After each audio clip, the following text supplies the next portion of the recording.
Manchester United के साथ जितना खराब उनकी ओनरशिप ने किया है पिछले कुछ समय से, आई डोंट नो क्या रीजन है कि उनके लेजेंड्स ना बड़े अजीब अजीब से स्टेटमेंट्स दे रहे हैं और ऐसा उनकी बातें सुनकर लगता है कि क्या ये रेज बेट कर रहे हैं एक्चुअली में यूनाइटेड के लेजेंड्स हैं। क्योंकि कुछ जो वो बातें बोल देते हैं ना, ऐसी बातें तो कभी कभी राइवल फैंस या राइवल क्लब्स के जो लेजेंड्स होते हैं, जो पंडित्स बन चुके हैं, वो नहीं करते हैं। इसका एक एग्जांपल है, अभी पॉल स्कोल्स और निकी बट एक पॉडकास्ट में बैठे थे, तो उसमें निकी बट का कहना था कि लिसांड्रो मार्टिनेज का कोई चांस ही नहीं है अर्लिंग हालैंड के खिलाफ इस डार्बी में।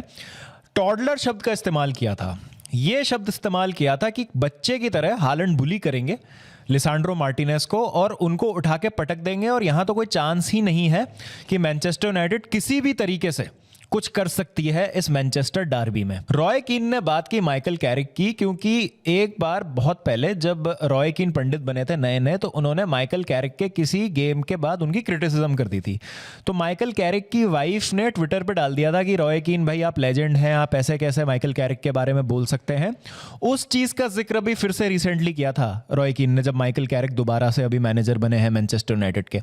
तो ये सब चीजें जो होती हैं, अननेसेसरी प्रेशर को, अननेसेसरी जो एक नेगेटिव वाइब ऑलरेडी क्रिएट हो चुकी है मैनचेस्टर यूनाइटेड के अगेंस्ट, उसको बढ़ावा देती है। ये लोग बात नहीं करते कि क्या इंप्रूवमेंट होना चाहिए, ये लोग बात नहीं करते हैं खास कि क्या साइनिंग्स होनी चाहिए, किस तरह से क्लब आगे बढ़ना चाहिए।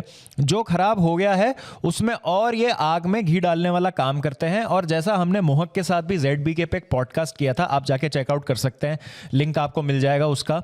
ZBK चैनल हमारा जरूर सब्सक्राइब कीजिएगा। तो मोहक ने उसमें एक बहुत अच्छी बात यह बोली थी कि currently legends are a curse for Manchester United, क्योंकि जो लेजेंड्स ये चीजें कर रहे हैं, ये बिल्कुल भी जरूरत नहीं है इन चीजों की करने की, और कहीं ना कहीं ये कंट्रीब्यूट करती हैं जो नेगेटिविटी बढ़ रही है उसमें।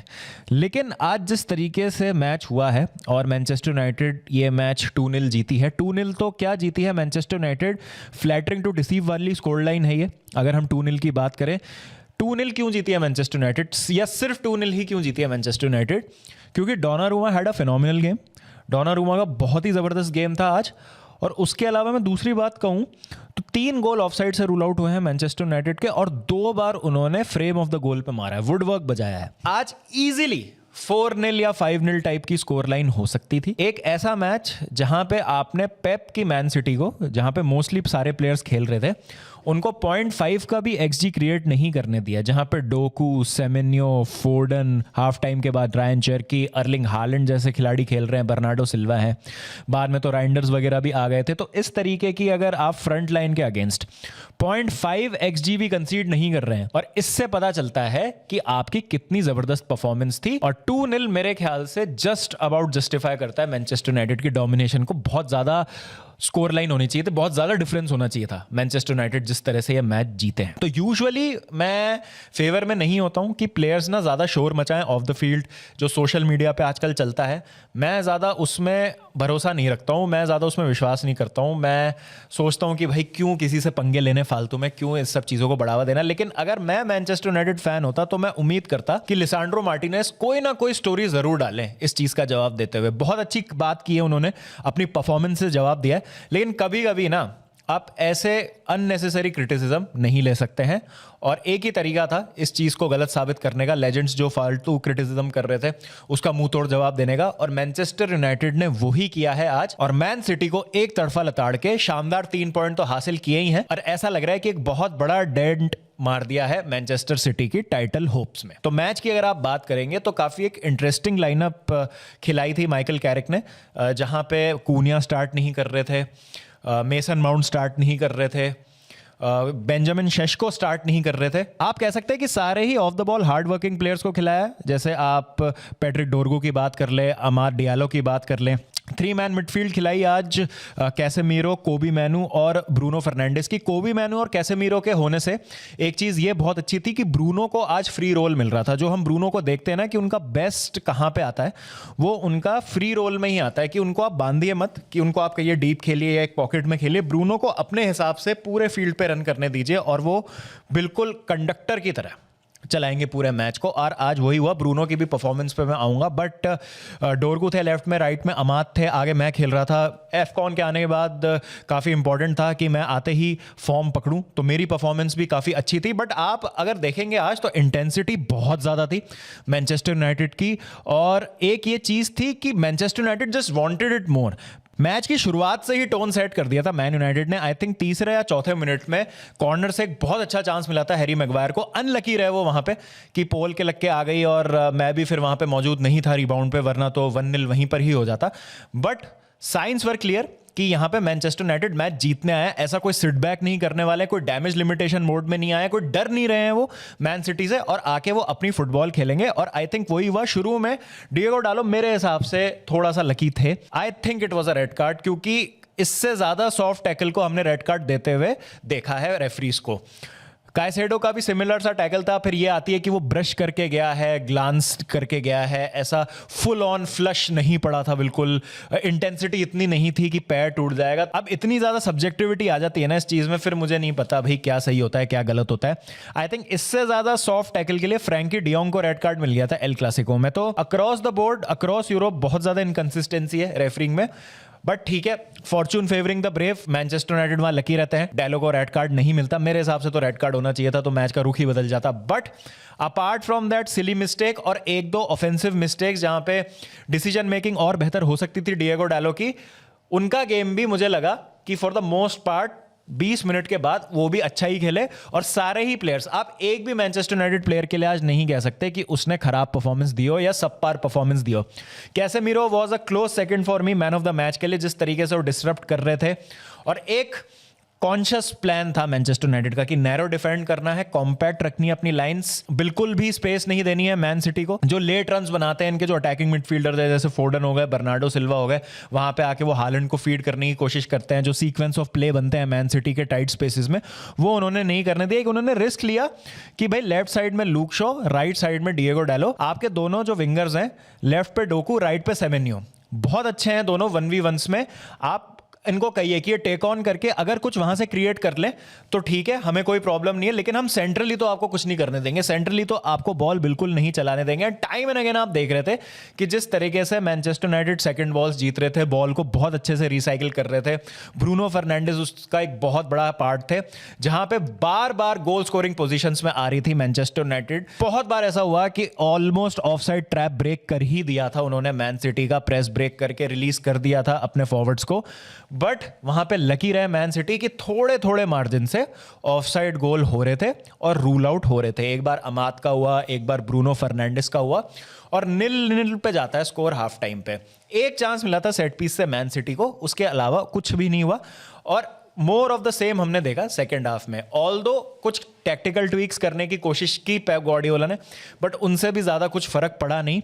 एंड देन गेस व्हाट, कौन थे वहां पर मैनचेस्टर यूनाइटेड को लीड दिलाने के लिए? मैन सिटी के बॉल के प्रोग्रेशन को रोका जाता है, रिसाइकिल होती है बॉल अच्छे से, ब्रूनो फर्नांडिस एक ड्राइविंग रन बनाते हैं और मुझे खेल देते हैं, और मैं शानदार फिनिश करके 1-0 से लीड दिला देता हूं। बहुत ही अच्छा खिलाड़ी हूं मैं, वर्सेटाइल हूं मैं। ब्रेंटफोर्ड में मैं विंग बैक भी खेलता था, सेकंड स्ट्राइकर भी खेल सकता हूं, राइट साइड में भी खेल सकता हूं, एज अ लोन स्ट्राइकर भी खेल सकता हूं। तो मैनचेस्टर यूनाइटेड के लिए मैं उनकी बहुत ही अच्छी साइनिंग बनता जा रहा हूं as every game goes on. और एफकॉन का फटीक क्या दिखेगा, क्या फ्रेम ऑफ माइंड सही रहेगा, क्योंकि मैनेजर को सैक किया गया, बट मैं एक प्रोफेशनल हूं, मेंटालिटी मैंने बहुत अच्छी दिखाई है। और यहां पे 1-0 से लीड दिलाई मैंने मैनचेस्टर यूनाइटेड को। बहुत क्रूशल गोल था उस टाइम पे, क्योंकि हमने मैन सिटी का देखा है कि इन सम ऑफ द गेम्स जहां पे वो सेकंड बेस्ट होते हैं, ये अच्छा नहीं भी खेल रहे होते हैं, उनके पास मोमेंट्स आते हैं और against the run of play एक सकर पंच मार के अक्सर वो लीड ले लेते हैं, मैच जीत जाते हैं। और ये ट्रेट होते हैं जो टीम चैंपियंस होती हैं, जिनको आदत होती है लीग टाइटल्स जीतने की, उनको पता होता है कि कैसे ग्राइंड करना है, कैसे रिजल्ट्स निकालने हैं। तो वो एक बहुत इंपॉर्टेंट चीज थी कि वहां पर इस तरह से आपको अपने चांसेस का फायदा उठा के लीड लेनी थी। और ब्रूनो फर्नांडिस की मैं यहाँ पे बात करना चाहता हूँ कि ब्रूनो फर्नांडिस एकमात्र ऐसे प्लेयर है जिन्होंने इस खराब टाइम में भी मैनचेस्टर यूनाइटेड में अपना स्टैंडर्ड कभी गिरने ही नहीं दिया है। जहां मैटर बड़े होते हैं वहां ब्रूनो खड़े होते हैं, सीधी सी बात है। और आज फिर से उन्होंने दिखाया कि भाई इंजरी से वापस आए हैं, जो मर्जी उनके लिए आप कह लीजिए, जितना भी क्लब में खराब चल रहा है मामला, उनके पास अगर मौका होगा कुछ अच्छा करने का, कैप्टन लीडर लेजेंड की तरह आप उनको कह सकते हैं, और उन्होंने एक बहुत ही सही वेटेड पास डाला है एम्बुएमो को, और बहुत ही जबरदस्त फिनिश थी वह एम्बुएमो की, और डिजर्विंग लीड मैं कहूंगा मैनचेस्टर यूनाइटेड को जहां मिली।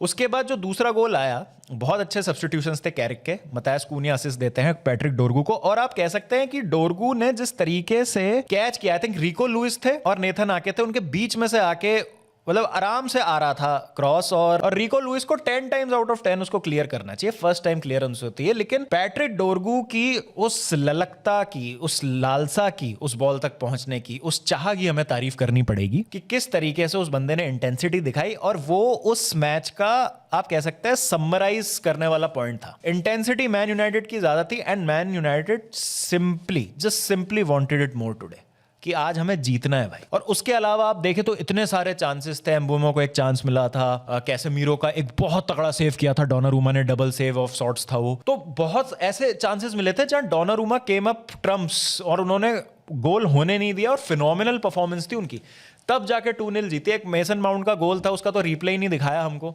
3-0 हो गया था, वहां पे कूनिया का एक और असिस्ट आ जाता, बट बहुत ही ज्यादा थंपिंग विक्ट्री है ये मैनचेस्टर यूनाइटेड की। और अगर मैं मैन सिटी की बात करूं तो अब समझ आ रहा है कि ग्वार्डियोल और रूबेन डियास को जो एक साथ इंजरी हुई है अनफॉर्चुनेट, मार्गेई की कितनी ज्यादा जरूरत है इस टीम में। दूसरी चीज ये है जो हम कह रहे थे कि सेमेन्यो और मार्गेई के आने से मार्जिन ऑफ एरर आर्सेनल के पास कम हो जाएगा। As of recording this video अभी हाफ टाइम हुआ है आर्सेनल और नॉटिंघम फॉरेस्ट में, 0-0 है उस मैच की स्कोर लाइन, बट स्टिल मुझे लगता है कि एक ऐसी टाइटल रेस में जहां आर्सेनल काफी एफिशिएंट है, उनका स्क्वाड डेप्थ बहुत अच्छा है, और आप being in so many close title races, आपसे ज्यादा बेहतर कोई नहीं जान सकता, मैं मैन सिटी की बात कर रहा हूं, कि एक ऐसा रन जनवरी में जहां 4 मैच में आपने 3 ड्रॉ किए और 1 लॉस है, 12 पॉइंट में सिर्फ आपने 3 पॉइंट लिए हैं, टाइटल रेस में ये बहुत बड़ा डेंट मारता है आपके। और मुझे ऐसा लगता है कि अभी ये बचे हुए 45 मिनट में अगर आर्सेनल जीत जाती है ये मैच, तो मे बी बहुत मुश्किल होगा मैनचेस्टर सिटी के लिए कमबैक करना, even with Semenyo and Guehi, but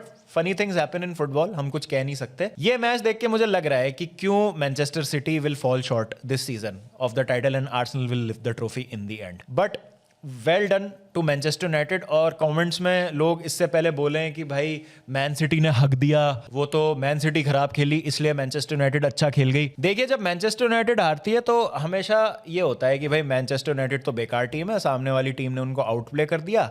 लेकिन जब मैनचेस्टर यूनाइटेड जीतती है तो ऐसा बोला जाता है कि वो तो सामने वाली टीम ने हगा है इसलिए मैनचेस्टर यूनाइटेड जीती है, वरना तो ये जीतना डिजर्व करते नहीं है। तो ये दोनों चीज़ें नहीं हो सकती। आई थिंक जहां मैनचेस्टर यूनाइटेड की बुराई करते हैं, क्रिटिसाइज करते हैं, उनको खराबी दिखाते हैं उनकी गेम में कि क्या थी क्या नहीं थी, तो आज जब वो इतना एक अच्छा रिजल्ट लेके आए हैं तो उनकी तारीफ करनी चाहिए। और कभी कभी हम कहते हैं ना कि मैन सिटी खेल नहीं पाई, अच्छा नहीं खेली, it was Carrick's game plan and Manchester United style defending ने मुझे बहुत ज़्यादा इंप्रेस किया। जिस तरीके से Luke Shaw, Harry Maguire, Lisandro Martinez specially जिस तरीके से उन्होंने हालैंड को डोमिनेट किया है, बहुत इंप्रेसिव गेम था विद कैसेमीरो। और कोबी मैनू ने भी दिखाया है कि वो कितने ज़्यादा अच्छे प्लेयर है, कितने टैलेंटेड फुटबॉलर। जब हम न्यू मैनेजर बाउंस की बात करते हैं ना, तो ये चीज़ होती है, जब एक नया मैनेजर आता है तो हर प्लेयर के पास एक मौका होता है क्लीन स्लेट से शुरू करने का, जीरो से शुरू करने का, और बताने का मैनेजर को कि भाई हम भी पिक्चर में हैं। और फिर ये प्लेयर्स एक नए उत्साह के साथ ट्रेन करते हैं अंडर द न्यू मैनेजर, और फिर वो दिखाते हैं कि भाई आपके पास ज़्यादा ऑप्शन है, ऐसा नहीं है कि आपको वही 12-13 प्लेयर्स में सेलेक्ट करना है जो प्रीवियस मैनेजर के अंडर हो रहा था बेसिकली। तो ये कहलाता है बेसिकली न्यू मैनेजर बाउंस, कि एक फील्ड गुड फैक्टर आता है, जो प्लेयर्स नहीं होते प्लान्स में वो भी अपना 100% देते हैं ट्रेनिंग में, and they try to fight for their place in the team. और ये मैनचेस्टर यूनाइटेड के लिए इस मैच को देखते हुए तो लग रहा है कि पॉजिटिव हुआ है। तो congratulations to all the Manchester United fans, must deserve win, और इसी तरह से अगर खेलेंगे तो डेफिनेटली चैंपियंस लीग के लिए क्वालिफाई कर सकते हैं। चेल्सी की बात करूंगा, 2 मिनट ब्रेंटफोर्ड से मैच था, कन्विंसिंग परफॉर्मेंस नहीं थी, बट मैं ज़्यादा कंप्लेन नहीं करूंगा अभी, बहुत मैं पेसिमिस्टिक या नेगेटिव नहीं होना चाहता। 2-0 यहाँ भी जीते हैं, but it was a completely different game. बहुत हमने चांसेस कंसीड किए, डिफेंसिवली अनस्ट्रक्चर्ड लग रहे थे, बट 3 पॉइंट लो, क्लीन शीट लो और पतली गली से निकलो, अभी यही मैटर करता है। क्योंकि इस सीजन बहुत अच्छे मैचेस भी खेले हमने। एस्टन विला वाली परफॉर्मेंस 60-70 मिनट तक तो बहुत अच्छी थी, लास्ट में 20 मिनट कैपिचुलेट हो गए, 2-1 हार गए। कोई सेंस नहीं होता उन परफॉर्मेंसेस का जब तक आपको 0 पॉइंट्स मिल रहे हैं। I would rather take a bad performance and 3 points then take a good performance and 0 points, क्योंकि परफॉर्मेंसेस ठीक करने के लिए टाइम है, और मैनेजर पे तो अभी कोई राय नहीं है ना। वो जेरेमी जाके पे आप राय पूछेंगे कि नए सेंटर बैक है क्या राय है आपकी, मैंने दोनों को ही नहीं देखा है, मतलब मैंने अभी इस मैनेजर को देना चाहता हूँ 5 से 6 गेम और फिर मैं अपनी ओपिनियन फॉर्मुलेट करूंगा। सेम विद जेरेमी जाके, बहुत बड़ा नाम था। एक्सेल डिसासी भी फ्रेंच लीग में एएस मोनाको के कप्तान थे, सब कुछ अच्छा चल रहा था उनके लिए भी, बट वो जैसे ही आए चेल्सी, हमने देखा कि he was not up for it.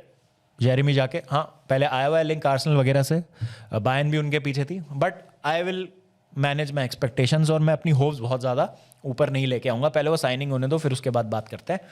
बाकी 3 पॉइंट से मैं खुश हूँ, आगे देखते हैं क्या होता है। तो आपकी राय में who was your man of the match? मेरे लिए तो Bruno Fernandes without a doubt. आपके मैन ऑफ द मैच कौन थे? मैन सिटी की बात करें तो Donnarumma was the man of the match. और क्या लगता है आपको, क्या टाइटल रेस डन हो चुकी है? क्या मैनचेस्टर यूनाइटेड से हारने के बाद आर्सेनल के क्रेडेंशियल्स और ज़्यादा मजबूत हो जाते हैं टाइटल रेस के? Please do let me know in the comment section.